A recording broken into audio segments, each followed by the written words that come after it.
ನಮಸ್ಕಾರಗಳು. ಮೊಟ್ಟ ಮೊದಲಿಗೆ ನಮ್ಮ ಪ್ರೀತಿಯ ಗುರುಗಳಾದ ಬ್ರಹ್ಮರ್ಷಿ ಪಿತಾಮಹ ಸುಭಾಷ್ ಪತ್ರಿಜಿಯವರಿಗೂ ಮಾತಾ ಸ್ವರ್ಣಮಾಲಾ ಅಮ್ಮನವರಿಗೂ ವಂದಿಸುತ್ತಾ, ನಮಗೆ ಜನ್ಮ ನೀಡಿದ ತಂದೆ ತಾಯಿಯರಿಗೂ ವಂದಿಸುತ್ತಾ ಇವತ್ತಿನ ಸ್ವಾಧ್ಯಾಯ ಕಾರ್ಯಕ್ರಮ ಪ್ರಾರಂಭ ಮಾಡೋಣ. ಮೇಡಮ್ ಹೇಳಿದಂಗೆ ಕಳೆದ 3-4 ದಿನಗಳಿಂದ ನಾವು ಆತ್ಮದ ಬಗ್ಗೆ ತಿಳಿದುಕೊಂಡು ಬರ್ತಾ ಇದ್ದೀವಿ.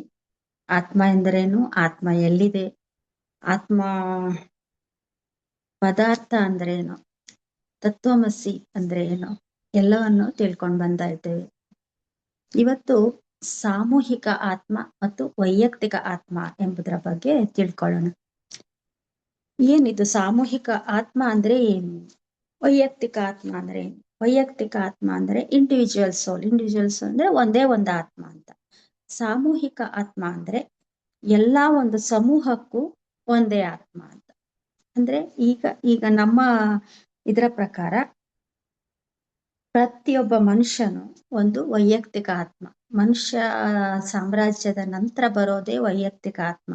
ಅದಕ್ಕಿಂತ ಮೊದಲು ಅಂದ್ರೆ ಪ್ರಾಣಿ ಸಾಮ್ರಾಜ್ಯ, ಸಸ್ಯ ಸಾಮ್ರಾಜ್ಯ, ಇದರೆಲ್ಲರಲ್ಲೂ ಕೂಡ ಸಾಮೂಹಿಕ ಆತ್ಮವೇ ಇರುತ್ತೆ ಅಂತ. ಇಲ್ಲಿ ಮನುಷ್ಯ ಸಾಮ್ರಾಜ್ಯದಲ್ಲಿ ವೈಯಕ್ತಿಕ ಆತ್ಮ ಅಂದ್ರೆ ಸಸ್ಯ ಸಾಮ್ರಾಜ್ಯದಲ್ಲಿ ಒಂದು ಇಡೀ ಜಾತಿಗೆ ಒಂದೇ ಒಂದು ಆತ್ಮ ಇರುತ್ತಂತೆ. ಈಗ ಸಸ್ಯ ಸಾಮ್ರಾಜ್ಯ ಅಂದ್ರೆ ಈಗ ಒಂದು ಸಸ್ಯ ಜಾತಿ, ಒಂದು ಸಸ್ಯ ಪ್ರಭೇದ ತಗೊಂಡ್ರೆ ಆ ಸಸ್ಯ ಪ್ರಭೇದಕ್ಕೆ ಒಂದೇ ಒಂದು ಆತ್ಮ ಇರುತ್ತೆ. ಪ್ರತಿಯೊಂದು ಸಸ್ಯಕ್ಕೂ ಒಂದೊಂದು ಆತ್ಮ ಅಂತ ಇರೋದಿಲ್ಲ ಅಲ್ಲಿ. ಹಾಗಾದ್ರೆ ಈಗ ಒಂದು ಕ್ವಶನ್ ಹುಡುಕುತ್ತೆ. ಹಾಗಾದ್ರೆ ಈ ಒಂದು ಸಸ್ಯ, ಈಗ ಮನುಷ್ಯ ಸಾಮ್ರಾಜ್ಯದಲ್ಲಿ ಒಬ್ಬ ಮನುಷ್ಯ ಸಾಯ್ತಾನೆ ಅಂತ ಅಂದಾಗ ಆ ಒಂದು ಆತ್ಮ ಸಾಯ್ತದೆ, ಆತ್ಮ ಹೊರಟು ಹೋಗ್ತದೆ ಅಂತ ಹೇಳ್ತಾರೆ ಅಲ್ವಾ. ಅದೇ ಈ ಇದರಲ್ಲಿ ಸಾಮೂಹಿಕ ಆತ್ಮದಲ್ಲಿ ಒಂದು ಸಸ್ಯ ಸತ್ತಾಗ ಏನಾಗುತ್ತೆ, ಒಂದು ಪ್ರಾಣಿ ಸಸ್ಯ ಅಥವಾ ಒಂದು ಪ್ರಾಣಿ ಅಥವಾ ಸಸ್ಯ ಎರಡರಲ್ಲಿ ಒಂದು ಯಾವ್ದಾದ್ರು ಒಂದು ಸತ್ರೆ ಏನಾಗುತ್ತೆ ಅಂತ ಹೇಳಿದ್ರೆ ಏನ್ ಹೇಳ್ತಾರಂದ್ರೆ ನಮ್ಮ ಗುರುಗಳು, ಇತರ ಸಸ್ಯಗಳ ಮೇಲೆ ಅದು ಹೇಗ್ ಪ್ರಭಾವ ಬೀಳುತ್ತೆ. ಈಗ ಮನುಷ್ಯನ ಆತ್ಮ ಹೋಯ್ತು ಅಂತ ಹೇಳ್ತೀವಿ, ಆದ್ರೆ ಈಗ ಸಾಮೂಹಿಕ ಒಂದು ಸಸ್ಯ ಪ್ರಭೇದ, ಒಂದು ಗ್ರೂಪ್ ಆಫ್ ಸಸ್ಯ, ಅದಕ್ಕೆ ಒಂದೇ ಒಂದು ಆತ್ಮ ಇದೆ ಅಂತ ಹೇಳಿದಾಗ ಈಗ ಅಷ್ಟು ಒಂದು ಗ್ರೂಪ್ ಅಲ್ಲಿ ಒಂದು ಸಸ್ಯ ಸತ್ತೋಯ್ತು, ಆಗ ಏನಾಗುತ್ತೆ ಅಂದ್ರೆ ಅದು ಆ ಉಳಿದ ಸಸ್ಯಗಳಿಗೆ ಏನಾದ್ರೂ ಪ್ರಭಾವ ಬೀರ್ತದ, ಆ ಸಾಮೂಹಿಕ ಆತ್ಮದಲ್ಲಿ ಅದು ಗೊತ್ತಾಗ್ತದ ಯಾರಿಗಾದ್ರೂ ಅಂತ ಹೇಳಿದ್ರೆ, ಇಲ್ಲಿ ನಮ್ಗೆ ಎಕ್ಸಾಂಪಲ್ ಕೊಡ್ತಾರೆ ಗುರುಗಳು. ಈ ನಮ್ಮ ಭೌತಿಕ ದೇಹವನ್ನೇ ತಗೊಳ್ಳಿ ಅಂತ ಹೇಳ್ತಾರೆ. ನಿಮ್ಮ ಈ ಭೌತಿಕ ದೇಹದಲ್ಲಿ ಟ್ರಿಲಿಯನ್ಸ್ ಆಫ್ ಜೀವಕೋಶಗಳಿರುತ್ತೆ, ಸೆಲ್ಸ್ ಇರುತ್ತೆ. ಆ ಜೀವಕೋಶಗಳಲ್ಲಿ ಎಷ್ಟೋ ಸೆಲ್ಸ್ ದಿನಾ ಸಾಯ್ತದೆ, ಒಂದು ಪ್ರತಿಯೊಂದು ಸೆಲ್ಗಳು ಕ್ಷೀಣಗೊಳ್ತದೆ ಎಲ್ಲ. ಆದ್ರೂ ಕೂಡ ಈ ನಿಮ್ಮ ದೇಹಕ್ಕೆ ಏನಾದ್ರೂ ಗೊತ್ತಾಗುತ್ತಾ ಅಂತ ಕೇಳ್ತಾರೆ. ನಿಮಗೆ ಇಡೀ ಬಾಡಿಯಲ್ಲಿ ಒಂದು ಸೆಲ್ ಸತ್ರೆ ನಮ್ಗೆ ಗೊತ್ತಾಗಲ್ಲ ನೋಡಿ. ಅದೇ ತರ ಇಡೀ ಬಾಡಿ ಎಲ್ಲಿರುವ ಸೆಲ್ಗಳು ಒಂದು ಸಮೂಹ. ಈ ಸಮೂಹಕ್ಕೆ, ಈ ಸಸ್ಯಕ್ಕೆ ಸಸ್ಯ ಸಮೂಹ ಅಥವಾ ಪ್ರಾಣಿ ಸಮೂಹಕ್ಕೆ ಹೋಲಿಸಿದ್ದಾರೆ. ಇಲ್ಲಿ ಕೋಟ್ಯಂತರ ಜೀವಕೋಶ ಇರುತ್ತೆ. ಇಲ್ಲಿ ಪ್ರತಿಯೊಂದು ಜೀವಕೋಶವು ಒಂದು ಘಟಕ. ಆದರೆ ಈ ಇಡೀ ವ್ಯವಸ್ಥೆಯೇ ಒಂದು ಸಮೂಹ ಆತ್ಮ. ಈ ನಮ್ಮ ಬಾಡಿಯಲ್ಲಿರುವ ಜೀವಕೋಶದ ಇಡೀ ಒಂದು ವ್ಯವಸ್ಥೆ ಒಂದು ಸಮೂಹ ಆತ್ಮ. ಇಲ್ಲಿ ಎಲ್ಲಾ ಜೀವಕೋಶಗಳಿಗೆ ಒಂದೇ ಒಂದು ಆತ್ಮ ಇದೆ ಅಂತ ಹೇಳ್ತಾರೆ. ಈಗ ಇಡೀ ಫುಲ್ ಬಾಡಿಯಲ್ಲಿ ಜೀವಕೋಶಗಳು ಯಾವ ತರ ಇರುತ್ತಾ ಅದೇ ತರ ನಾವು ಸಸ್ಯ ಸಮೂಹ ಅಥವಾ ಪ್ರಾಣಿ ಸಮೂಹ ಅಂತ ತಗೋಬೇಕು. ನಮ್ಮ ಬಾಡಿಯಲ್ಲಿ ಇರುವ ಜೀವಕೋಶಗಳಿಗೆ ಒಂದು ಜೀವಕೋಶ ಸತ್ತಾಗ ಏನಾಗುತ್ತೆ, ನಮ್ಮ ಬಾಡಿಗೆ ಏನೂ ರಿಯಾಕ್ಷನ್ ಗೊತ್ತೇ ಆಗಲ್ಲ ನಮ್ಗೆ. ಅದೇ ತರ ಇಡೀ ಸಾಮ್ರಾಜ್ಯ, ಒಂದು ಪ್ರಾಣಿ ಸಾಮ್ರಾಜ್ಯದಲ್ಲಿ ಒಂದು ಪ್ರಾಣಿ ಸತ್ರೆ ಅಥವಾ ಒಂದು ಸಸ್ಯ ಸತ್ರೆ ಅದು ಏನು ಎಫೆಕ್ಟ್ ಆಗಲ್ಲ ಅಂತ ಹೇಳ್ತಾರೆ. ಅದನ್ನೇ ಈಗ ಸಮೂಹ ಆತ್ಮ ಅಂತ ಹೇಳ್ತಾರೆ. ನಿಜವಾಗಿ ಹೇಳ್ಬೇಕಂದ್ರೆ ಈ ಕೋಟ್ಯಂತರ ಜೀವಕೋಶಗಳಿಗೆ ನೀವೇ ಒಂದು ಸಮೂಹ ಆತ್ಮ. ನಮ್ಮ ಈ ಬಾಡಿಯಲ್ಲಿರುವ ಇಡೀ ಇಷ್ಟು ಕೋಟ್ಯಂತರ ಜೀವಕೋಶಗಳಿಗೆ ನಾವೇ ಒಂದು ಸಮೂಹ ಆತ್ಮ. ನಿಯಂತ್ರಿಸುವ ಮತ್ತು ಈ ಎಲ್ಲಾ ಘಟಕಗಳಿಗೆ ಪ್ರತಿ ಜೀವಕೋಶವನ್ನು ಶಕ್ತಿ ನೀಡುವ ಏಕೈಕ ಆತ್ಮ ಅಂತ ಹೇಳ್ತಾರೆ. ಅದೇ ರೀತಿ ಇದೇ ರೀತಿ ಪ್ರಾಣಿ ಸಮೂಹ ಮತ್ತೆ ಸಸ್ಯ ಸಮೂಹಕ್ಕೂ ಅಪ್ಲೈ ಆಗುತ್ತೆ ಅಂತ ಹೇಳ್ತಾರೆ. ಇಲ್ಲಿ ಒಂದು ಜೀವಕೋಶ ಸಾಯುವುದು, ಮತ್ತೊಂದು ಜೀವಕೋಶ ಹುಟ್ಟುವುದು ಅಂದ್ರೆ ಒಂದು ಪ್ರಾಣಿ ಸಾಯುವುದು ಅಥವಾ ಒಂದು ಸಸ್ಯ ಹುಟ್ಟುವುದು ಅಂತ ಅರ್ಥ. ನಮ್ಮ ಬಾಡಿಯಲ್ಲಿ ಯಾವ ತರ ಒಂದು ಜೀವಕೋಶ ಸಾಯ್ತದೆ, ಒಂದು ಜೀವಕೋಶ ಹುಟ್ಟುತ್ತದೆ, ಅದೇ ತರ ಒಂದು ಪ್ರಾಣಿ ಸಾಮ್ರಾಜ್ಯದಲ್ಲಿ ಅಥವಾ ಸಸ್ಯ ಸಾಮ್ರಾಜ್ಯದಲ್ಲಿ ಒಂದು ಸಸ್ಯ ಸಾಯುವುದು ಅಥವಾ ಒಂದು ಸಸ್ಯ ಹುಟ್ಟುವುದು ಅಂತ ಅರ್ಥ. ಅಂದ್ರೆ ಇಡೀ ನಮ್ಮ ಬಾಡಿಯನ್ನು ಜೀವಕೋಶದ ಸಮೂಹವನ್ನು ಪ್ರಾಣಿ ಸಮೂಹ ಅಥವಾ ಸಸ್ಯ ಸಮೂಹ ಅಂತ ಹೇಳಿ ಹೋಲಿಸಿದ್ದಾರೆ. ಸೊ ಈ ಸೃಷ್ಟಿಯಲ್ಲಿ ಎರಡು ರೀತಿಯ ದ್ರವ್ಯಗಳಿರ್ತದಂತೆ, ಮ್ಯಾಟರ್ಸ್, ಎರಡು ರೀತಿಯ ಮ್ಯಾಟರ್ಗಳಿರ್ತದೆ. ಅದು ಒಂದನ್ನು ಪ್ರಕೃತಿ ಎನ್ನುತ್ತಾರೆ, ಇನ್ನೊಂದನ್ನು ಪುರುಷ ಅಂತ ಹೇಳ್ತಾರೆ. ನಾನ್ ಇಂಟೆಲಿಜೆನ್ಸ್ ಮ್ಯಾಟರ್ ಅಂದ್ರೆ ಬುದ್ಧಿಶಕ್ತಿ ಇಲ್ಲದ ದ್ರವ್ಯಗಳನ್ನು ನಾನ್ ಇಂಟೆಲಿಜೆನ್ಸ್ ಮ್ಯಾಟರ್, ಮತ್ತು ಬುದ್ಧಿಶಕ್ತಿ ಇರುವ ದ್ರವ್ಯಗಳು ಅಂದ್ರೆ ಇಂಟೆಲಿಜೆನ್ಸ್ ಮ್ಯಾಟರ್ ಅಂತ. ಬುದ್ಧಿಶಕ್ತಿ ಇರುವ ದ್ರವ್ಯಗಳು ಅಂದ್ರೆ ಅದನ್ನ ಮೂಲ ಚೈತನ್ಯ ಅಂತ ಹೇಳ್ತಾರೆ. ಸಸ್ಯ ಸಾಮ್ರಾಜ್ಯ ಮತ್ತು ಪ್ರಾಣಿ ಸಾಮ್ರಾಜ್ಯವು ಬುದ್ಧಿಶಕ್ತಿ ಇಲ್ಲದ ಮ್ಯಾಟರ್ ಆಗಿದೆ. ಬುದ್ಧಿಶಕ್ತಿ ಇಲ್ಲದೆ ಇರುವ, ಅವುಗಳಿಗೆ ಬುದ್ಧಿಶಕ್ತಿ ಎಂಬುದು ಬೆಳೀಲಿಲ್ಲ, ಅವುಗಳು ಬುದ್ಧಿಶಕ್ತಿ ಇಲ್ಲದ ಮ್ಯಾಟರ್ ಆಗಿದೆ.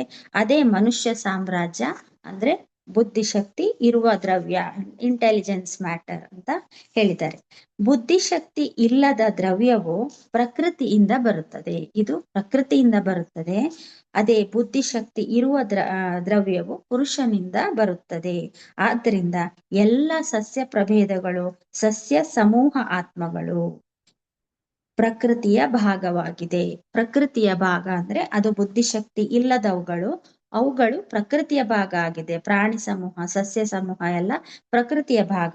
ಅವು ಆತ್ಮ ಹೌದು, ಆದರೆ ಅವುಗಳಿಗೆ ಸ್ವತಂತ್ರ ಬುದ್ಧಿಶಕ್ತಿ ಇರುವುದಿಲ್ಲ. ಒಂದು ಗ್ರೂಪ್ ಕಾನ್ಶಿಯಸ್ ಇರುವುದು ಅವುಗಳಿಗೆ, ಅಂದ್ರೆ ಇಂಡಿವಿಜುವಲ್ ಬುದ್ಧಿಶಕ್ತಿ ಅಂತ ಅವುಗಳಿಗೆ ಇರುವುದಿಲ್ಲ ಅಂತ ಹೇಳ್ತಾರೆ. ಪ್ರಾಣಿಗಳ ವಿಷಯದಲ್ಲೂ ಇದೇ ನಿಯಮ ಅನ್ವಯಿಸಿದೆ, ಸಸ್ಯಗಳಲ್ಲೂ ಪ್ರಾಣಿಗಳಲ್ಲೂ.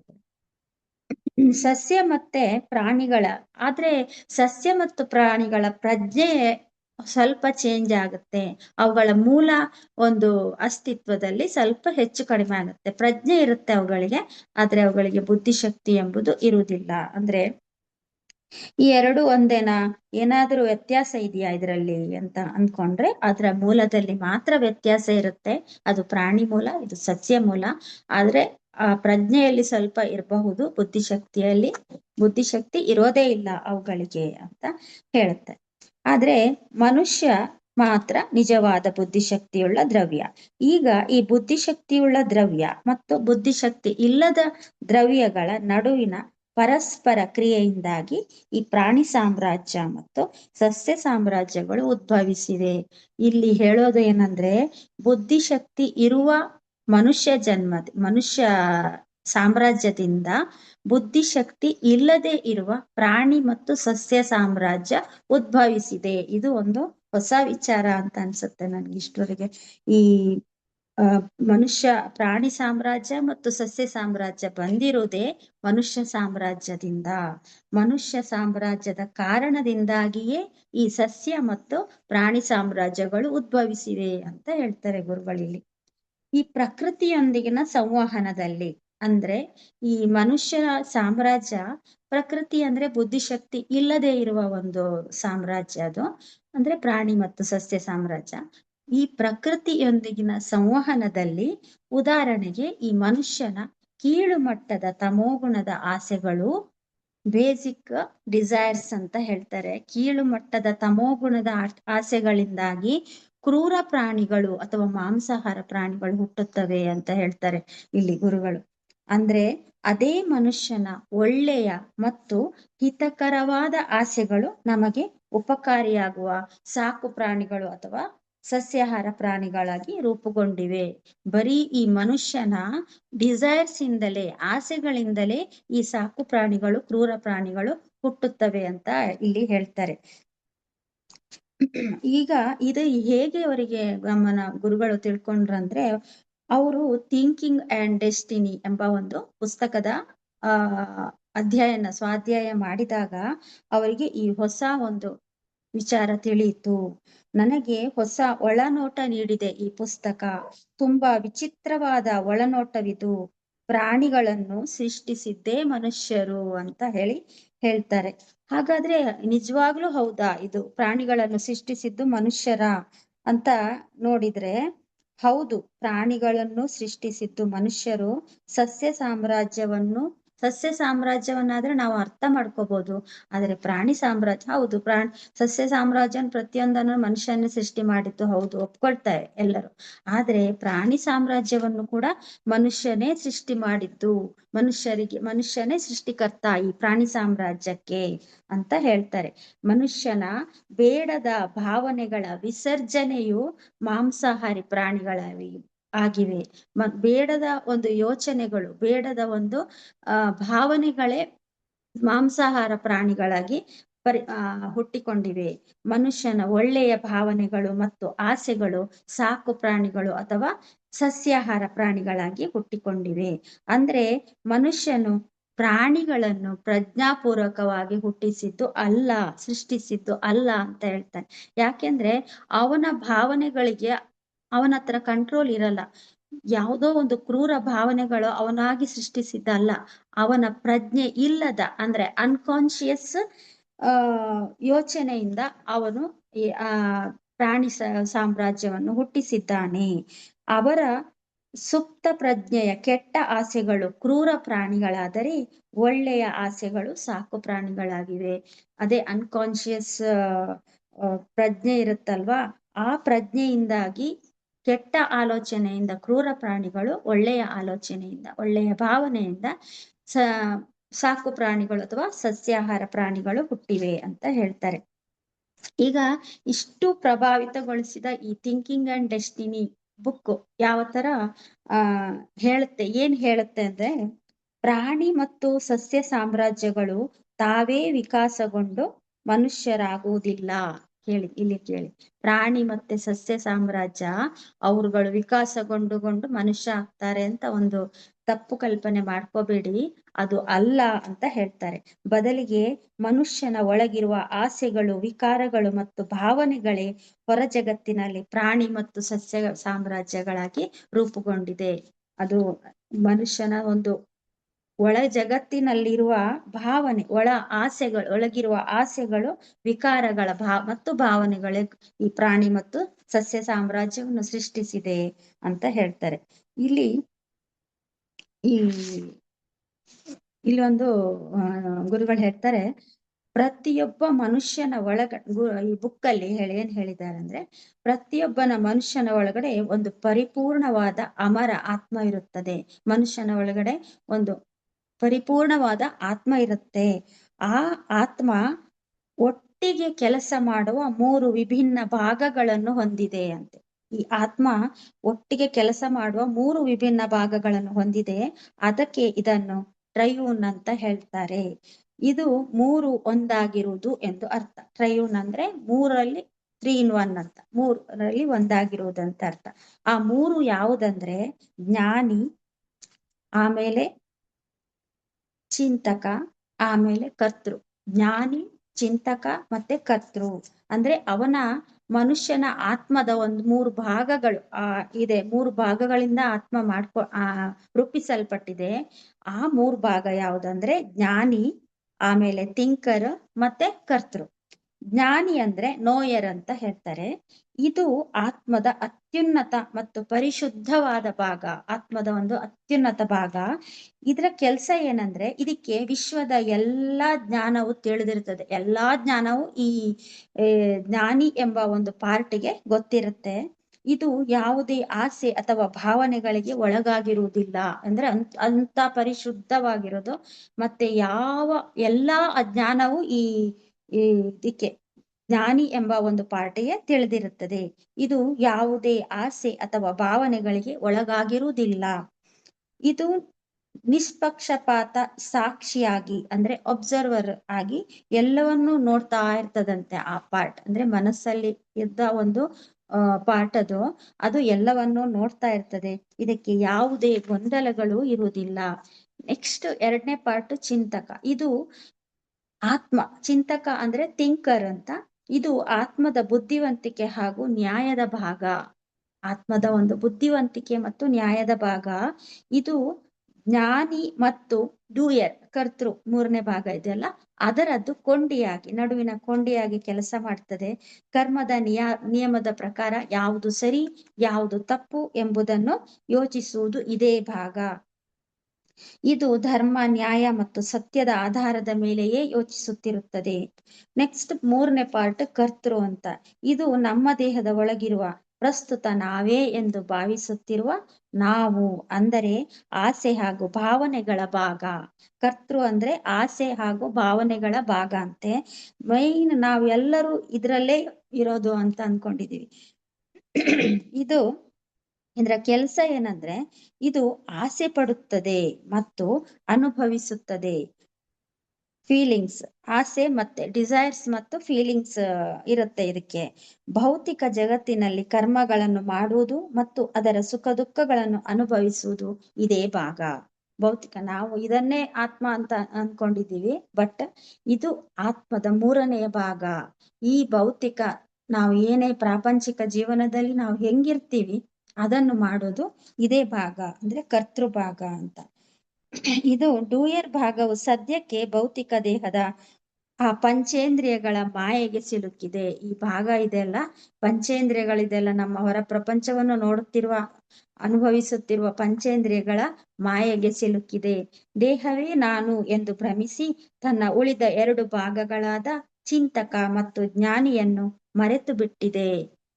ನಮ್ಮ ಜನ್ಮಗಳ ಸರಣಿಗೆ ಮತ್ತು ಕಷ್ಟ ಸುಖಗಳಿಗೆ ಈ ಡೂಯರ್ ಭಾಗದ ಅಜ್ಞಾನವೇ ಕಾರಣ. ನಮ್ಮ ಕಷ್ಟ ಸುಖಗಳಿಗೆ ಎಲ್ಲದಕ್ಕೂ ಈ ಡೂಯರ್ ಭಾಗದ ಅಜ್ಞಾನವೇ ಕಾರಣ, ಅಂದ್ರೆ ಕರ್ತೃ ಭಾಗದ ಅಜ್ಞಾನವೇ ಕಾರಣ ಅಂತ. ನಿಮ್ಗೆ ಈ ಡೂಯರ್, ಕರ್ತೃ ಮತ್ತೆ ಚಿಂತಕ, ಆಮೇಲೆ ಜ್ಞಾನಿ, ಚಿಂತಕ, ಕರ್ತೃ, ಇದಕ್ಕೆ ಒಂದು ಎಕ್ಸಾಂಪಲ್ ಯಾವ್ದಂದ್ರೆ, ಒಬ್ಬ ರಾಜ, ಒಂದು ರಥ ಇರುತ್ತೆ, ಅದರಲ್ಲಿ ಒಬ್ಬ ರಾಜ ಕುತ್ಕೊಳ್ಸ್ಕೊಂಡಿರ್ತಾನೆ. ಆ ರಾಜನನ್ನು ಅವರು ಇದಕ್ಕೆ ಹೋಲಿಸ್ತಾರೆ.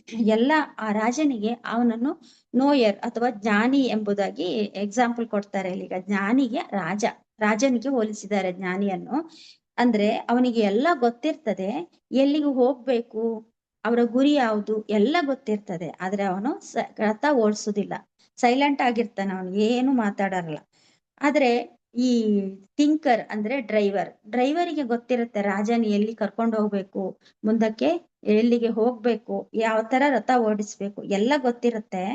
ಆದ್ರೆ ಆ ರಾಜನ ಆದೇಶದಂತೆ ರಥವನ್ನು ಯಾವ ದಾರಿಯಲ್ಲಿ ಹೇಗೆ ಸುರಕ್ಷಿತವಾಗಿ ಚಲಾಯಿಸಬೇಕು ಎಂಬ ಬುದ್ಧಿವಂತಿಕೆನೂ ಇರುತ್ತೆ.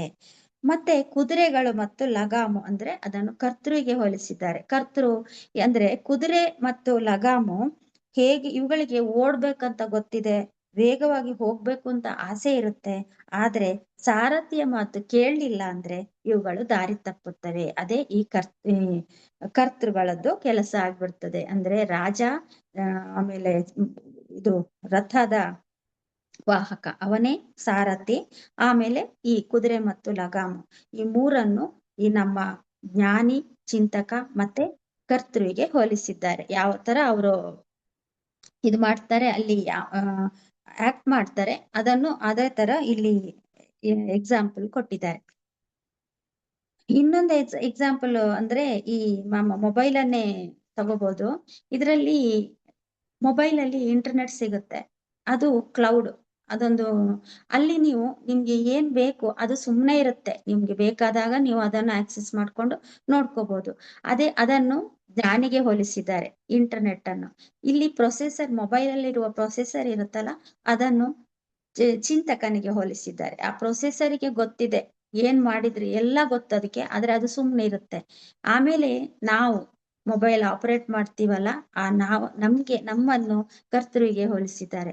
ನಮಗೆ ಏನು ನೋಡ್ಬೇಕು, ಏನು ಮಾಡ್ಬೇಕು ಅಂತ ಆ ಮೊಬೈಲ್ ನೋಡಿದ ಕೂಡ್ಲೆ ಫುಲ್ ಹುಚ್ಚೆದ್ದು ಬಿಡ್ತದೆ. ಅದನ್ನ ನೋಡಿದ ಕೂಡ್ಲೆ ಕಂಟಿನ್ಯೂಸ್ ನೋಡ್ತಾ ಇರ್ತೀವಿ, ಆಟ ಆಡ್ತಾ ಇರ್ತೀವಿ, ಎಲ್ಲಾನು ಮಾಡ್ತಾ ಇರ್ತೀವಿ. ಅದು ಡ್ರೈವರ್ ತರ, ಅಂದ್ರೆ ಈ ಕುದುರೆಗಳ ತರ.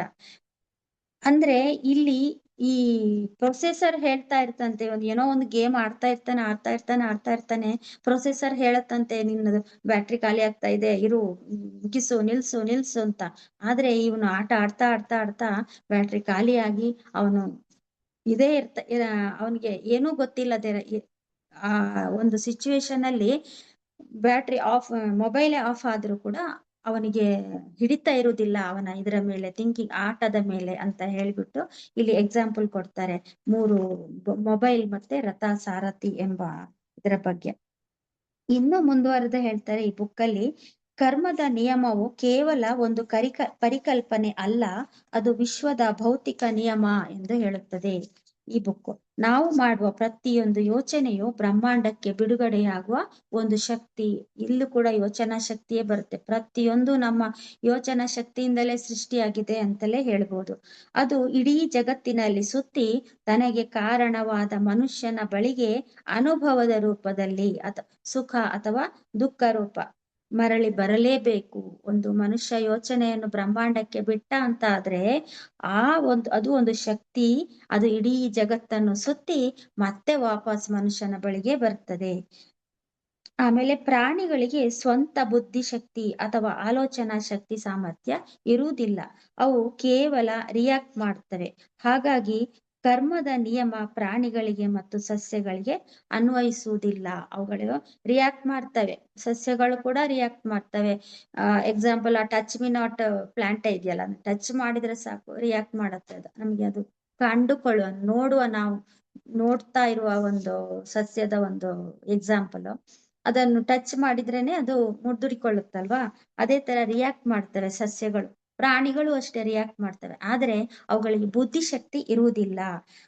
ಹಾಗಾಗಿ ಕರ್ಮದ ನಿಯಮ ಪ್ರಾಣಿ ಮತ್ತು ಸಸ್ಯ ಸಾಮ್ರಾಜ್ಯಕ್ಕೆ ಅಪ್ಲೈ ಆಗಲ್ಲ, ಮನುಷ್ಯರಿಗೆ ಮಾತ್ರ ಅದು ಅಪ್ಲೈ ಆಗುತ್ತೆ.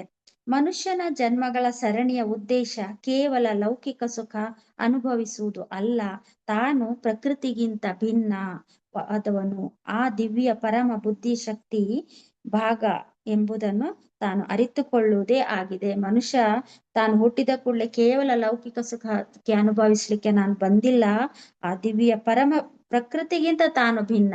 ತಾನು ಪ್ರಕೃತಿ ಮತ್ತೆ ಪುರುಷ ಅಂತ ಹೇಳಿದೀವಲ್ಲ, ಪುರುಷ ಅಂದ್ರೆ ಬುದ್ಧಿಶಕ್ತಿ ಇರುವವನು ಅಂತ, ಪ್ರಕೃತಿ ಅಂದ್ರೆ ಬುದ್ಧಿಶಕ್ತಿ ಇಲ್ಲದವರು ಅಂತ.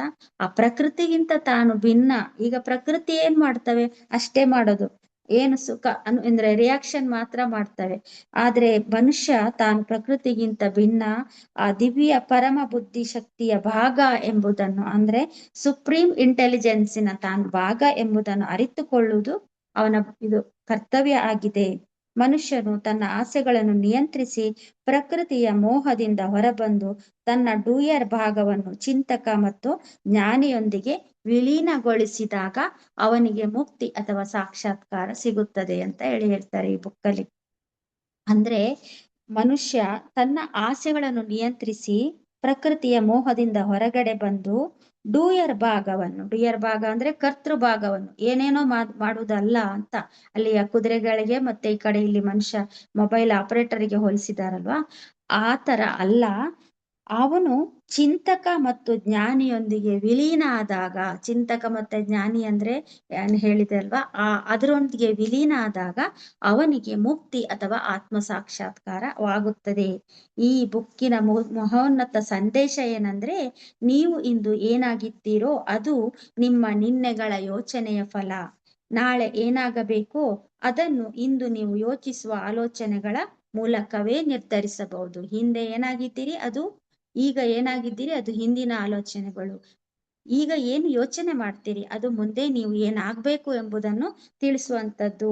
ನಿಮ್ಮ ಸೃಷ್ಟಿಕರ್ತರು ನೀವೇ, you create your own reality ಅಂತ ಹೇಳ್ತಾರೆ. ಇಲ್ಲಿ ವಿಕಾಸದ ದೃಷ್ಟಿಯಿಂದ ನೋಡುವುದಾದರೆ, ಮಾಂಸಾಹಾರಿ ಪ್ರಾಣಿ ಅಥವಾ ಸಸ್ಯಾಹಾರಿ ಪ್ರಾಣಿ, ಆ ಪ್ರಾಣಿ ಸಮೂಹ ಸಾಮ್ರಾಜ್ಯದಲ್ಲಿ ಇರುತ್ತವಲ್ಲ ಆ ಸಮೂಹ ಆತ್ಮ, ಆ ಸಮೂಹ ಆತ್ಮಕ್ಕೆ ವಾಪಸ್ ಹೋಗುತ್ತಾ ಅಂತ ಒಂದು ಡೌಟ್ ಬರುತ್ತೆ. ಈ ಪ್ರಾಣಿಗಳು ಅಥವಾ ಸಸ್ಯಗಳು ಈ ಆತ್ಮವನ್ನು, ದೇಹವನ್ನು ತ್ಯಜಿಸಿದಾಗ ಅಂದ್ರೆ ಸತ್ತು ಹೋದಾಗ ವಾಪಸ್ ಸಮೂಹ ಆತ್ಮಕ್ಕೆ ಹೋಗುತ್ತಾ ಅಂತ ಅಂದಾಗ, ಹೌದು ಖಂಡಿತ, ಅವು ಮತ್ತೆ ಆ ಸಮೂಹ ಆತ್ಮಕ್ಕೆ ಸಂಪರ್ಕ ಹೊಂದುತ್ತವೆ. ಆದರೆ ಮನುಷ್ಯ ಸಾಮ್ರಾಜ್ಯದಲ್ಲಿ ಯಾವುದೇ ಸಮೂಹ ಆತ್ಮ ಇರುವುದಿಲ್ಲ. ಇಲ್ಲಿ ಮನುಷ್ಯ ಸಾಮ್ರಾಜ್ಯದಲ್ಲಿ ವೈಯಕ್ತಿಕ ಆತ್ಮ ಇರುವುದು ಅಂತ ಮೊದಲೇ ತಿಳ್ಕೊಂಡಿದೀವಲ್ಲ, ಅದನ್ನೇ ಮತ್ತೆ ಹೇಳ್ತಾರೆ ಗುರುಗಳು. ಅಲ್ಲಿ ಯಾವುದೇ ಸಮೂಹ ಆತ್ಮ ಇರುವುದಿಲ್ಲ. ಬದಲಿಗೆ ಇಲ್ಲಿ ಆತ್ಮಗಳ ಕುಟುಂಬಗಳು ಇರ್ತವಂತೆ, ಸೋಲ್ ಫ್ಯಾಮಿಲೀಸ್ ಅಂತ. ಸೋಲ್ ಫ್ಯಾಮಿಲೀಸ್ ಅಂದ್ರೆ, ಈಗ ನಾನು ಒಂದು ಜನ್ಮ, ನಾನು ಈಗ ಲೌಕಿಕವಾಗಿ ನನ್ನ ಕುಟುಂಬ ಬೇರೆ, ನಿಮ್ಮ ಕುಟುಂಬ ಬೇರೆ, ನನ್ನ ಪೋಷಕರು ಬೇರೆ, ನಿಮ್ಮ ಪೋಷಕರು ಬೇರೆ, ನನ್ನ ಸಮುದಾಯ, ನನ್ನ ಕಮ್ಯುನಿಟಿಯೇ ಬೇರೆ, ನಿಮ್ಮ ಕಮ್ಯುನಿಟಿಯೇ ಬೇರೆ. ಆದರೆ ಕಾರಣ ಪ್ರಪಂಚ, ಕಾಜಲ್ ವರ್ಲ್ಡ್ ಅಲ್ಲಿ ಅನೇಕ ಆತ್ಮಗಳ ಕುಟುಂಬ ಇರುತ್ತಂತೆ. ಪ್ರತಿ ಆತ್ಮವು ಒಂದು ನಿರ್ದಿಷ್ಟ ಕುಟುಂಬಕ್ಕೆ ಸೇರ್ತವಂತೆ. ನಮ್ಮದು ಲೌಕಿಕವಾಗಿ ನಾವು ಎಲ್ಲ ಬೇರೆ ಬೇರೆ ಇದ್ರೂ ಕೂಡ ಕಾಸಲ್ ವರ್ಲ್ಡ್ ಅಲ್ಲಿ ಆತ್ಮಗಳದ್ದೇ ಒಂದು ಕುಟುಂಬ ಇರ್ತದಂತೆ. ಲೌಕಿಕವಾಗಿ ನಾವು ಆ ಆತ್ಮಗಳ ಕುಟುಂಬಕ್ಕೆ ಸೇರಿರ್ಲಿಲ್ಲ ಅಂದ್ರೂ ಕಾಸಲ್ ವರ್ಲ್ಡ್ ಅಲ್ಲಿ ಅದ್ ಸಪ್ರೇಟ್ ಇರ್ತಂತೆ, ಒಂದು ಆ ಆತ್ಮಗಳ ಕುಟುಂಬ ಅಂತ ಇರುತ್ತೆ. ಪ್ರತಿ ಆತ್ಮವು ಒಂದು ಕುಟುಂಬಕ್ಕೆ, ಒಂದು ನಿರ್ದಿಷ್ಟ ಕುಟುಂಬಕ್ಕೆ ಸೇರಿರ್ತದೆ. ನಾವು ಜನ್ಮ ತಾಳಿದಾಗ ಮತ್ತೆ ಆಯಾ ಆತ್ಮಗಳ ಕುಟುಂಬದೊಳಗೆ ಸಂಪರ್ಕ ಹೊಂದ್ಬೇಕಂತ ಏನಿಲ್ಲ. ಅಂದ್ರೆ ನಾವು ಹುಟ್ಟಿದಾಗ ನಮ್ಮ ಸೋಲ್ ಕುಟುಂಬಕ್ಕೇನೆ ಸೇರ್ಬೇಕು, ಸಂಪರ್ಕ ಪಡಿಬೇಕು ಅಂತ ಇಲ್ಲ ಅಂತೆ. ಹುಟ್ಟಿದಾಗ ಸಂಪರ್ಕ ಬೇಡ. ಯಾವ ಆತ್ಮಗಳ ಕುಟುಂಬಕ್ಕೆ, ಈಗ ಒಂದ್ ಕುಟುಂಬದಲ್ಲಿ ಹುಡ್ತೀವಿ ನಾವು, ಯಾವ್ದೋ ತಂದೆ, ಯಾವ್ದೋ ತಾಯಿ, ಯಾವ್ದೋ ಕಮ್ಯುನಿಟಿಯಲ್ಲಿ ಹುಡ್ತೇವೆ. ಆದ್ರೆ ಸೋಲ್ ಕುಟುಂಬದಲ್ಲಿ ಇರಲ್ಲ. ನಮ್ ಸೋಲ್ ಕುಟುಂಬದಲ್ಲಿ ಇರುವ ಅಂದ್ರೆ ಆ ಆತ್ಮಗಳ ಕುಟುಂಬಕ್ಕೆ ನಾವು ಸೇರಿದ್ರು ಕೂಡ ನಾವು ಪ್ರಾಪಂಚಿಕವಾಗಿ ಹುಟ್ಟಿದಾಗ ಅದೇ ಕುಟುಂಬದಲ್ಲಿ ನಾವು ಇರಲ್ಲ. ಆಗ ನಾವು ಅಲ್ಲಿ, ಅಥವಾ ನಮ್ಮ ಸೋಲ್ ಕುಟುಂಬದ ಒಟ್ಟಿಗೆ ನಾವು ಇರ್ಬೇಕು ಅಂತ ಏನು ಇದು ಕಟ್ಟುನಿಟ್ಟೇನು ಇಲ್ಲ. ಅದು ಒಂದು ನಿರ್ದಿಷ್ಟ ಆತ್ಮ ಕುಟುಂಬಕ್ಕೆ ಸೇರಿರುತ್ತದೆ. ನಾವು ಜನ್ಮ ತಾಳಿದಾಗ ಆಯಾ ಆತ್ಮಗಳ ಕುಟುಂಬದೊಂದಿಗೆ ಸಂಪರ್ಕ ಹೊಂದಬೇಕು ಅಂತ ಏನು ಇಲ್ಲ, ಅದು ಕಡ್ಡಾಯವೂ ಇಲ್ಲ. ಆದರೆ ನೀವು ಈ ಲೋಕದಿಂದ ಮರಣ ಹೊಂದಿದಾಗ ನೀವು ಆತ್ಮ ಕುಟುಂಬಕ್ಕೆ ಹೋಗ್ಬೇಕಂತ. ಇಲ್ಲಿ ಅರ್ಥ ಆಯ್ತು ಅಂತ ಅನ್ಕೊಂಡಿದೀನಿ. ಸೋಲ್ ಫ್ಯಾಮಿಲಿ ಅಂತ ಇರುತ್ತೆ. ಆ ಸೋಲ್ ಫ್ಯಾಮಿಲಿ ಅದು ಕಾಸಲ್ ವರ್ಲ್ಡ್ ಅಲ್ಲಿ ಇರುತ್ತೆ. ನೀವು ಈ ಪ್ರಪಂಚಕ್ಕೆ ಬಂದಾಗ, ಅಂದ್ರೆ ಹುಟ್ಟಿದಾಗ ಆ ಸೋಲ್ ಫ್ಯಾಮಿಲಿಯಿಂದ ಬಂದ್ರು ಕೂಡ ನೀವು ಈ ಪ್ರಾಪಂಚಿಕ ಜೀವನದಲ್ಲಿ ಸೋಲ್ ಫ್ಯಾಮಿಲಿಯಲ್ಲೇ ಇರ್ಬೇಕು, ಅದ್ರ ಜೊತೆನೆ ಸಂಪರ್ಕ ಹೊಂದ್ಬೇಕಂತ ಏನೋ ಇಲ್ಲ. ಆದ್ರೆ ನೀವು ದೇಹ ತ್ಯಾಗ ಮಾಡಿದಾಗ ಆ ಆತ್ಮಕ್ಕೆ ಆ ಸೋಲ್ ಕುಟುಂಬ ಇರುತ್ತಲ್ಲ, ಅದು ಅಲ್ಲಿಗೆ ಹೋಗುತ್ತಂತೆ ವಾಪಸ್ ಹೋಗುವಾಗ. ಅವೆರಡರ ವ್ಯತ್ಯಾಸ ಏನು ಅಂತ ತಿಳ್ಕೊಳ್ಳೋದಾದ್ರೆ, ಈಗ ಅಲ್ಲಿ ಆಯ್ತು ಸೋಲ್ ಕುಟುಂಬ ಅಂದ್ರೆ ಆಯ್ತು. ಈಗ ಸಮೂಹ ಆತ್ಮ ಮತ್ತೆ ಸೋಲ್ ಕುಟುಂಬ ಅಂದ್ರೆ, ಸಮೂಹ ಆತ್ಮ ಮತ್ತೆ ಈ ಪ್ರಾಣಿಗಳದ್ದು ಮತ್ತೆ ಸಸ್ಯಗಳದ್ದು ಸಮೂಹ ಆತ್ಮ ಅಲ್ವಾ, ಅದು ಸಮೂಹ ಆತ್ಮ. ಮತ್ತೆ ಈ ಕುಟುಂಬ, ಈ ಆತ್ಮ ಕುಟುಂಬ, ಎರಡಕ್ಕಿರುವ ವ್ಯತ್ಯಾಸವೇನು ಅಂದ್ರೆ, ಸಮೂಹ ಆತ್ಮ ಅಂದ್ರೆ ಅಲ್ಲಿರುವುದು ಒಂದೇ ಆತ್ಮ, ಗೊತ್ತಾಯ್ತಲ್ಲ. ಈಗ ಸೋಲ್ ಕುಟುಂಬ ಅಂದ್ರೆ ಅದು ಆತ್ಮಗಳದ್ದೇ ಒಂದು ಕುಟುಂಬ. ಸಮೂಹ ಆತ್ಮ ಅಂದ್ರೆ ಅಲ್ಲಿ ತುಂಬಾ ಆತ್ಮ ಇರಲ್ಲ, ಒಂದೇ ಒಂದು ಆತ್ಮ ಇರುತ್ತೆ. ಅಲ್ಲಿ ಆತ್ಮಗಳ ಸಮೂಹ ಅಂತ ಅನ್ಕೋಬಾರ್ದಲ್ಲಿ, ಇಡೀ ಸಮೂಹಕ್ಕೆ ಒಂದು ಆತ್ಮ ಅಂತ ಇರ್ತದೆ. ಈ ಕುಟುಂಬ ಅಂದ್ರೆ ಆತ್ಮಗಳದ್ದೇ ಕುಟುಂಬ. ಆತ್ಮ ಕುಟುಂಬ ಎಂದರೆ ಒಂದು ಎಲ್ಲ ವೈಯಕ್ತಿಕ ಆತ್ಮಗಳು ಒಟ್ಟಿಗೆ ವಾಸಿಸುವುದು ಅಂತ. ಆತ್ಮ ಕುಟುಂಬದಲ್ಲಿ ಹಲವಾರು ವೈಯಕ್ತಿಕ ಆತ್ಮಗಳಿರುತ್ತದೆ, ಆದ್ರೆ ಸಮೂಹ ಆತ್ಮದಲ್ಲಿ ಒಂದೇ ಒಂದು ಆತ್ಮ ಇರುತ್ತೆ ಅಂತ. ಅದನ್ನು ಸಮೂಹ ಆತ್ಮ ಅಂತ ಒಂದು ಡೌಟ್ ಬರುತ್ತೆ, ಯಾಕೆ ಕರೀತಾರೆ ಹಾಗಾದ್ರೆ ಅದನ್ನು ಸಮೂಹ ಆತ್ಮ ಅಂತ ಯಾಕೆ ಕರೀತಾರೆ? ಈಗ ನಮ್ಮ ದೇಹದ ಆಗ ಎಕ್ಸಾಂಪಲ್ ಕೊಟ್ಟಿದ್ದೀರಲ್ಲ ಗುರುಗಳು, ನಮ್ಮ ದೇಹದ ಜೀವಕೋಶಗಳ ಸಮೂಹಕ್ಕೆ ನಾವು ಒಬ್ರೇ ಆತ್ಮ, ಇಡೀ ಸಮೂಹಕ್ಕೆ ನಾವು ಒಬ್ರೇ ಆತ್ಮ. ಅಂದ್ರೆ ಇಡೀ ಜೀವಕೋಶ ಇರುತ್ತೆ ನಮ್ಮ ಬಾಡಿಯಲ್ಲಿ, ಆ ಇಡೀ ಜೀವಕೋಶಕ್ಕೆ ನಾವು ಒಂದೇ ಆತ್ಮ. ಅದೇ ಆತ್ಮ ಕುಟುಂಬ ಅಂದ್ರೆ ಎಲ್ಲಾ ಆತ್ಮಗಳು ಸೇರಿ ಒಂದು ಕುಟುಂಬ ಇರುತ್ತೆ ಅಂತ.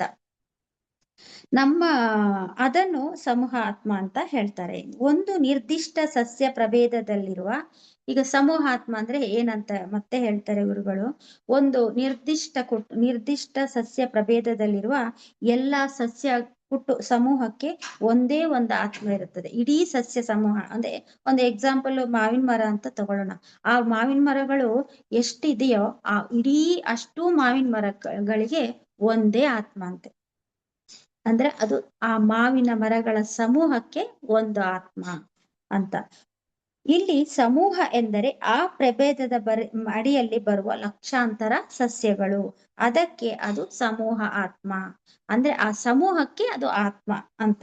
ಎಲ್ಲಾ ಹಸುಗಳಿಗೂ ಒಂದೇ ಸಮೂಹ ಆತ್ಮ ಇರುತ್ತದೆ, ಎಲ್ಲಾ ಜಿರಾಫೆಗಳಿಗೂ ಒಂದೇ ಆತ್ಮ ಇರುತ್ತದೆ. ಸಮೂಹ ಆತ್ಮಗಳು ಎಂದಿಗೂ ವೈಯಕ್ತಿಕ ಆತ್ಮಗಳಾಗಲು ಸಾಧ್ಯ ಇಲ್ಲ. ಈ ನಾವು ಪ್ರಾಣಿಗಳಿಂದ ಇನ್ನೊಂದು ಈ ಥಿಂಕಿಂಗ್ ಅಂಡ್ ಡೆಸ್ಟಿನಿ ಬುಕ್ ಅಲ್ಲಿ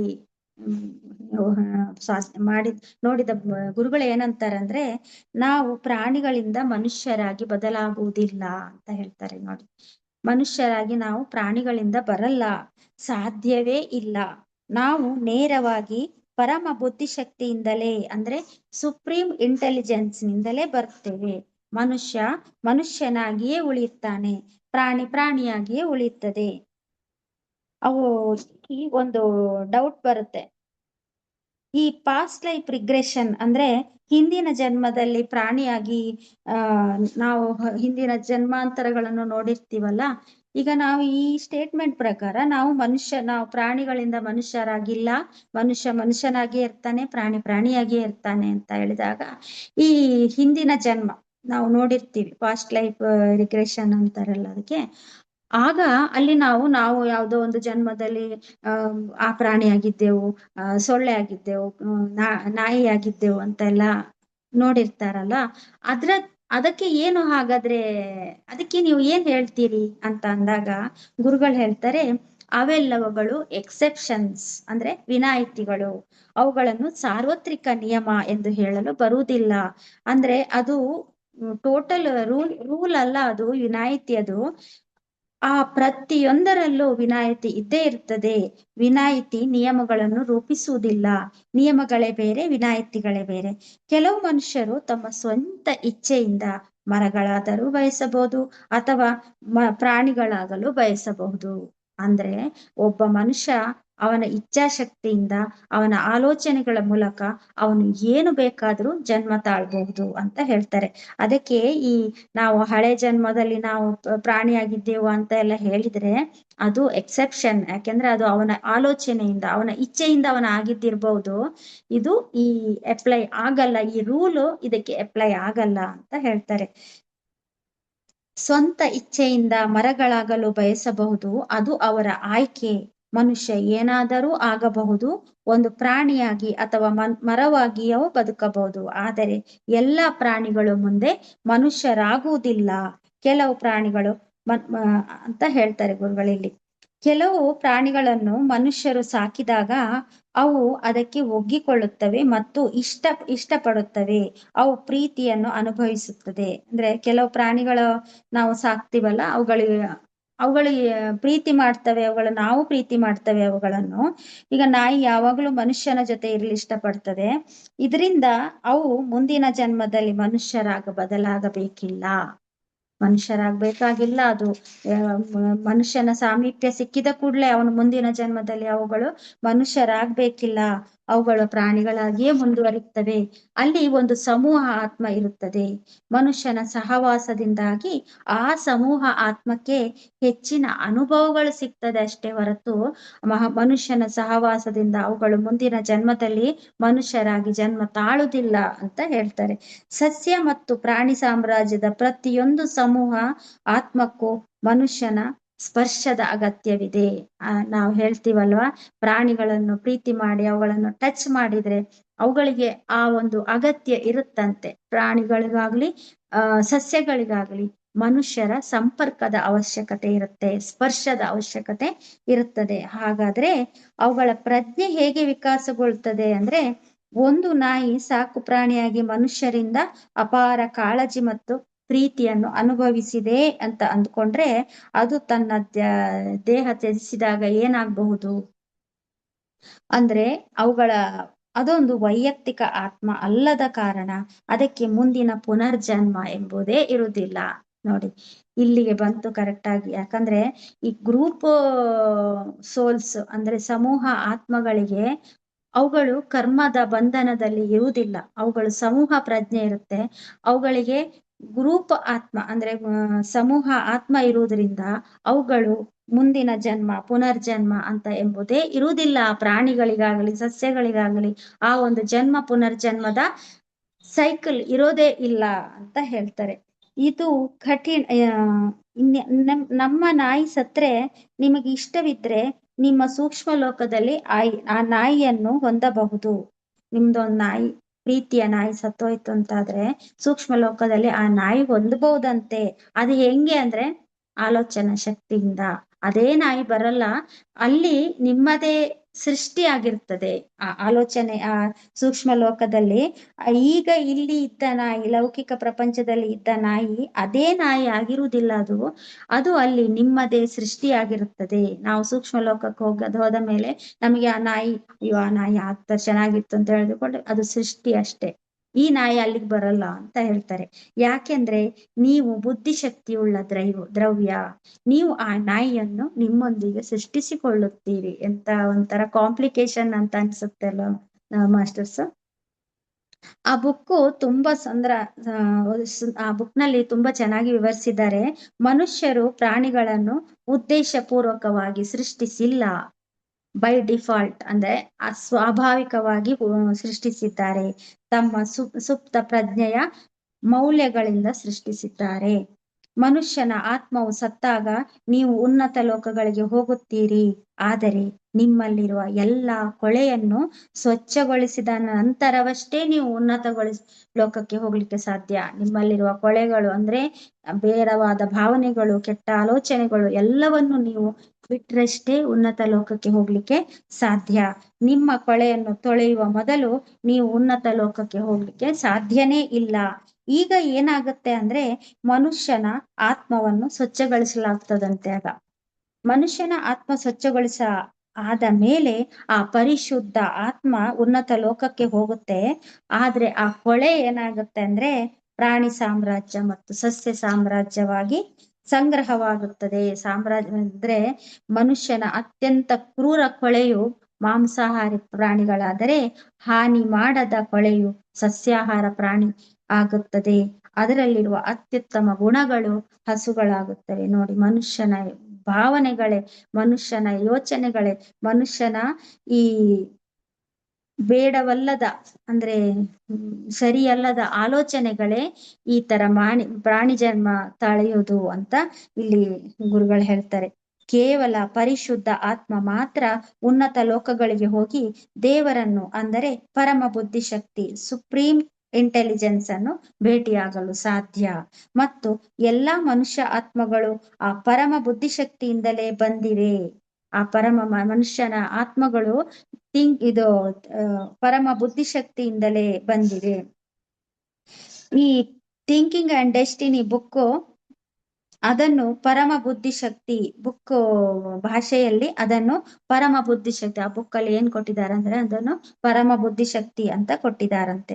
ಪರಮ ಬುದ್ಧಿಶಕ್ತಿಯಿಂದ ಅನೇಕ ಬುದ್ಧಿಶಕ್ತಿಗಳು ಬರುತ್ತವೆ ಮತ್ತು ಬುದ್ಧಿಶಕ್ತಿಯಿಂದ ಅನೇಕ ಟ್ರಯೂನ್ಗಳು ಬರುತ್ತವೆ. ಟ್ರಯೂನ್ಗಳಂದ್ರೆ ಈಗ ನಾನಲ್ಲಿ 3 ಭಾಗಗಳಿದೆ ಆತ್ಮದಲ್ಲಿ ಅಂತ ಹೇಳಿದೆಲ್ಲ, ಅದು ಒಂದು ದ್ವಂದ್ವ ಭಾಗವು ಈ ಭೂಗ್ರಹಕ್ಕೆ ದೇಹವನ್ನು ಧರಿಸಿ ಆತ್ಮವಾಗಿ ಬರುತ್ತದೆ. ಅಂದರೆ ಮನುಷ್ಯನ ವಿಷಯದಲ್ಲಿ ಯಾರಾದರೂ ತುಂಬಾ ಪ್ರೀತಿ, ಕಾಳಜಿ ಮತ್ತು ಒಳ್ಳೆಯ ಗುಣಗಳನ್ನು ಹೊಂದಿದ್ದರೆ ಅವರು ಮುಂದಿನ ಜನ್ಮದಲ್ಲಿ ಉತ್ತಮ ಜೀವನವನ್ನು ನಡೆಸುತ್ತಾರೆ. ಅಂದ್ರೆ ಮನುಷ್ಯನ ವಿಷಯದಲ್ಲಿ ಹೇಳುವುದಾದ್ರೆ ಯಾರಾದರೂ ತುಂಬಾ ಪ್ರೀತಿ, ಕರುಣೆ, ಕಾಳಜಿ ಮತ್ತು ಒಳ್ಳೆಯ ಗುಣಗಳನ್ನು ಹೊಂದಿದ್ದರೆ ಅವರು ಮುಂದಿನ ಜನ್ಮದಲ್ಲಿ ಉತ್ತಮ ಜೀವನವನ್ನು ನಡೆಸುತ್ತಾರೆ. ಅಥವಾ ಅವರು ಈಗಾಗಲೇ ಆ ಪಾಠಗಳನ್ನು ಕಲಿತಿರುವುದರಿಂದ ವಿಭಿನ್ನ ಸವಾಲುಗಳನ್ನು, ಬೇರೆ ಬೇರೆ ಸವಾಲುಗಳನ್ನು ಆಯ್ಕೆ ಮಾಡಿಕೊಳ್ತಾರೆ.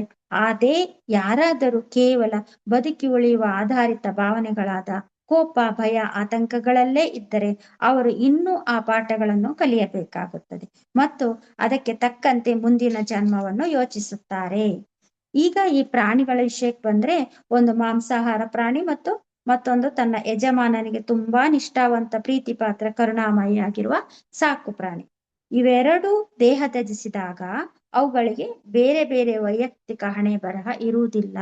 ಅಂದ್ರೆ ಒಂದು ಪ್ರಾಣಿ ತಗೊಂಡ್ರೆ, ಒಂದು ಮಾಂಸಾಹಾರ ಪ್ರಾಣಿ ಆಗ್ಲಿ ಅಥವಾ ಸಸ್ಯಾಹಾರ ಪ್ರಾಣಿ ಆಗ್ಲಿ, ಅವುಗಳು ದೇಹವನ್ನು ತ್ಯಜಿಸಿದಾಗ ಅವುಗಳಿಗೆ ವೈಯಕ್ತಿಕ ಹಣೆ ಬರಹ ಇರುವುದಿಲ್ಲ. ಅಂದ್ರೆ ಕರ್ಮ ಸಿದ್ಧಾಂತ ಅವುಗಳಿಗೆ ಅಪ್ಲೈ ಆಗುವುದಿಲ್ಲ. ಅವುಗಳ ಉತ್ತಮ ಪ್ರಜ್ಞೆಯ ಕಾರಣದಿಂದಾಗಿ ಅವುಗಳಿಗೆ ಯಾವುದೇ ಸ್ವತಂತ್ರ ಇಚ್ಛೆ ಇರುವುದಿಲ್ಲ. ಅವು ಮೂಲಭೂತವಾಗಿಯೇ ಭಿನ್ನವಾಗಿದೆ. ಅವು ಬುದ್ಧಿ ಇಲ್ಲದ ದ್ರವ್ಯ, ಅಂದರೆ ನಾನ್ ಇಂಟೆಲಿಜೆಂಟ್ ಮ್ಯಾಟರ್ಗೆ ಸೇರಿದ್ದೇವೆ. ಅವುಗಳು ಈ ಪ್ರಾಣಿ ಮತ್ತು ಸಸ್ಯ ಸಾಮ್ರಾಜ್ಯ ಪ್ರಕೃತಿಗೆ ಸೇರಿದೆ ಅಲ್ವಾ. ಅವುಗಳಿಗೆ ಭಾವನೆಗಳು, ಆಸೆಗಳು ಇವೆ, ಆದರೆ ಯಾವುದೇ ಸ್ವತಂತ್ರ ಇಚ್ಛೆ ಇರುವುದಿಲ್ಲ. ಪ್ರಾಣಿಗಳಲ್ಲಿ ಆಲೋಚನಾ ಸಾಮರ್ಥ್ಯವೂ ಇರುವುದಿಲ್ಲ, ಥಿಂಕಿಂಗ್ ಕೆಪಾಸಿಟಿ ಕೂಡ ಅವುಗಳಿಗೆ ಇರುವುದಿಲ್ಲ. ಅವುಗಳಿಗೆ ಕೇವಲ ಪ್ರತಿಕ್ರಿಯಿಸುವ ಸಾಮರ್ಥ್ಯ ಮಾತ್ರ, ರಿಯಾಕ್ಷನ್ ಮಾಡಲಿಕ್ಕೆ ಮಾತ್ರ ಅವುಗಳಿಗೆ ಇರೋದು. ಸ್ವತಃ ಕಾರ್ಯನಿರ್ವಹಿಸುವ ಸಾಮರ್ಥ್ಯ ಅಥವಾ ಆಕ್ಟಿಂಗ್ ಕೆಪಾಸಿಟಿ ಪ್ರಾಣಿಗಳಿಗೆ ಇರುವುದಿಲ್ಲ. ಅವುಗಳು ಸ್ವತಃ ಕಾರ್ಯನಿರ್ವಹಿಸುವುದಿಲ್ಲ, ಕೇವಲ ಪ್ರತಿಕ್ರಿಯಿಸುವುದು ಮಾತ್ರ. ಅವುಗಳು ಹಸಿವಾದಾಗ ತಿನ್ನುತ್ತವೆ ಅಷ್ಟೇ. ಆದ್ದರಿಂದ ಪ್ರಾಣಿ ಸಸ್ಯ ಸಾಮ್ರಾಜ್ಯಗಳು ಪ್ರಕೃತಿಯ ಸಾಮ್ರಾಜ್ಯವಾಗಿರುತ್ತದೆ. ಪ್ರಕೃತಿ ಸಾಮ್ರಾಜ್ಯದ ದ್ರವ್ಯವು ವೈಯಕ್ತಿಕ ಮನುಷ್ಯನ ಸಂಪರ್ಕಕ್ಕೆ ಬರುತ್ತದೆ. ಅಂದ್ರೆ ಈ ಪ್ರಾಣಿ ಮತ್ತು ಸಸ್ಯ ಸಾಮ್ರಾಜ್ಯ ಮನುಷ್ಯನ ಸಂಪರ್ಕಕ್ಕೆ ಬರುತ್ತವೆ ಅಷ್ಟೇ.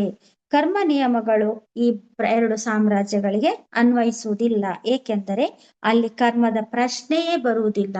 ಅವುಗಳಿಗೆ ಯಾವ ಯೋಚನಾ ಶಕ್ತಿ ಇಲ್ಲ, ಬರೀ ರಿಯಾಕ್ಷನ್ ಮಾತ್ರ ಕೊಡ್ತಾವೆ. ಅಂದ್ರೆ ಅವುಗಳಿಗೆ ಕರ್ಮ ನಿಯಮ ಅಂಟಿಕೊಳ್ಳುವುದೇ ಇಲ್ಲ.